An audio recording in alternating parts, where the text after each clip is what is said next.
Pradeep Joshi channel को subscribe करना बिल्कुल फ्री है। सब्सक्राइब करें और इस बेल आइकन को दबाएं हमारे नए वीडियोस सबसे पहले देखने के लिए।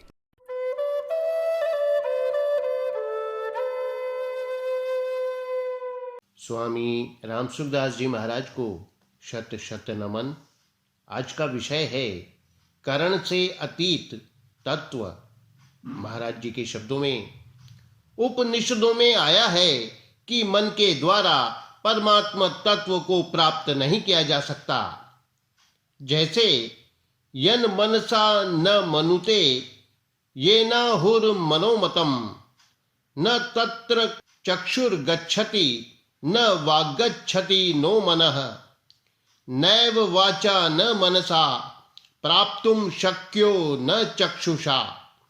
परंतु इसके साथ ही मन के द्वारा परमात्मा तत्व को प्राप्त करने की भी बात आई है। जैसे मन सैवानुद्रष्टव्यम मन सैवेद माप्तव्यम। इन दोनों बातों का सामंजस्य कैसे हो, इस पर कुछ विचार किया जा सकता है। परमात्मा तत्व को प्राप्त करने के साधन दो प्रकार के हैं, करण सापेक्ष अर्थात क्रिया प्रधान साधन और करण निरपेक्ष अर्थात विवेक प्रधान साधन। करण सापेक्ष साधन में अंतःकरण की प्रधानता रहती है और करण निरपेक्ष साधन में विवेक पूर्वक अंतःकरण से संबंध विच्छेद की प्रधानता रहती है। अतः उपनिषदों में आए यन मनसा न मनुते आदि पदों में करण निरपेक्ष साधन की बात कही गई है और मन सैवानुद्रष्टव्यम पद में करण सापेक्ष साधन अर्थात ध्यान योग की बात कही गई है। साधन चाहे करण सापेक्ष हो चाहे करण निरपेक्ष हो, परमात्मा तत्व की प्राप्ति करण निरपेक्षता से अर्थात विवेक की प्रधानता से ही होती है। कारण कि परमात्मा तत्व करण से अतीत है, अतः कोई भी करण वहां तक नहीं पहुंचता। दृष्टांत रूप से यह कहा जा सकता है कि यन मनसा न मनुते आदि पदों में फल व्याति है और मन सैवानुद्रष्टव्यम पद में वृत्ति व्याति है। परंतु दृष्टांत रूप से यह बात ठीक नहीं बैठती। वास्तव में परमात्मा तत्व की प्राप्ति में न वृत्ति व्याति चलती है न फल व्याति। परमात्मा तत्व की प्राप्ति में वृत्ति व्याति तभी हो सकती है जब वह वृत्ति अर्थात मन बुद्धि का विषय हो, परंतु वह वृत्ति का विषय है ही नहीं। वृत्ति वहां तक पहुंचती ही नहीं। करण सहित परमात्मा तत्व में वृत्ति अर्थात करण कैसे संभव है? अनुत्पन्न निर्विकल्प तत्व में उत्पन्न और नष्ट होने वाली वृत्ति कैसे हो सकती है? यदि चेतन तत्व में वृत्ति माने तो वह गुणातीत एवं निर्विकार कैसे हुआ?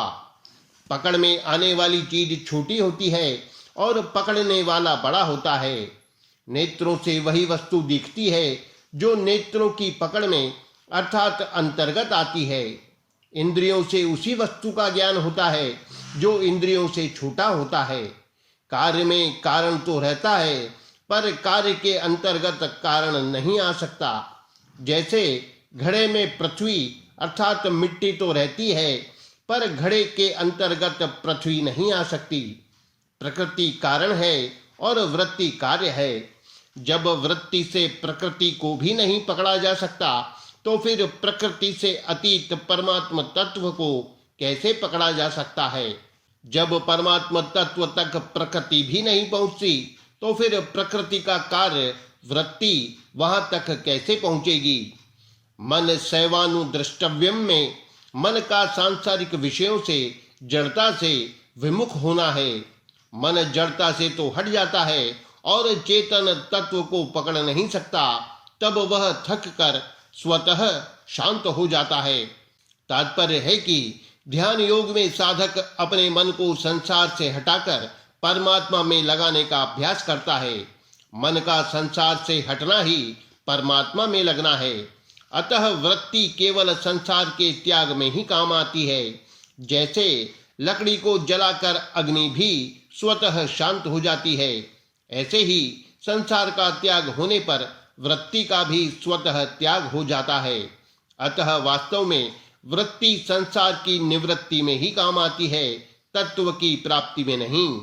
इसलिए मन सैवानुद्रष्टव्यम का तात्पर्य निषेध में ही है, विधि में नहीं। जैसे कोई राजा रथ पर बैठकर रनिवास तक जाता है तो वह रथ को बाहर ही छोड़ देता है और अकेले रनिवास के भीतर जाता है। ऐसे ही कर्ण सापेक्ष साधन करने वाला भी अंत में कर्णों से संबंध विच्छेद करके अकेले अर्थात स्वयं ही परमात्मा तत्व में प्रवेश करता है। जैसे रथ के संबंध से मनुष्य रथी कहलाता है, ऐसे ही अहम के संबंध से आत्मा जीव कहलाता है। जब वह अहम का संबंध छोड़ देता है तब जीवपना नहीं रहता, प्रत्युत एक तत्व रहता है। इसलिए जीव को ब्रह्म की प्राप्ति नहीं होती, प्रत्युत ब्रह्म को ही ब्रह्म की प्राप्ति होती है। ब्रह्मेव सन ब्रह्माप्येति। तात्पर्य है कि जीव भाव मिटने पर एक ब्रह्म ही ज्यों का त्यों रह जाता है। एक मार्मिक बात है कि जड़ता के द्वारा जड़ता का त्याग नहीं हो सकता, प्रत्युत जड़ उपहित चेतन के द्वारा ही जड़ता का त्याग हो सकता है। अतः वृत्ति उपहित चेतन ही संसार की निवृत्ति करता है, वृत्ति नहीं। कारण कि वृत्ति खुद ही जड़ है, फिर वह जड़ता की निवृत्ति कैसे करेगी? मुख्य बात यह है कि जड़ के द्वारा चेतन का ज्ञान नहीं होता।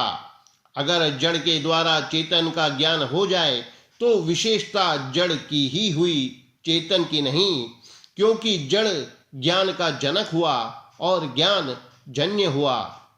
यन मनसा न मनुते और मन सैवानुद्रष्टव्यम आदि पदों से यह भाव भी निकलता है कि मन बुद्धि तो परमात्मा तक नहीं पहुंच सकते, पर सर्व समर्थ तथा सर्वव्यापी परमात्मा मन बुद्धि तक पहुंच ही सकते हैं।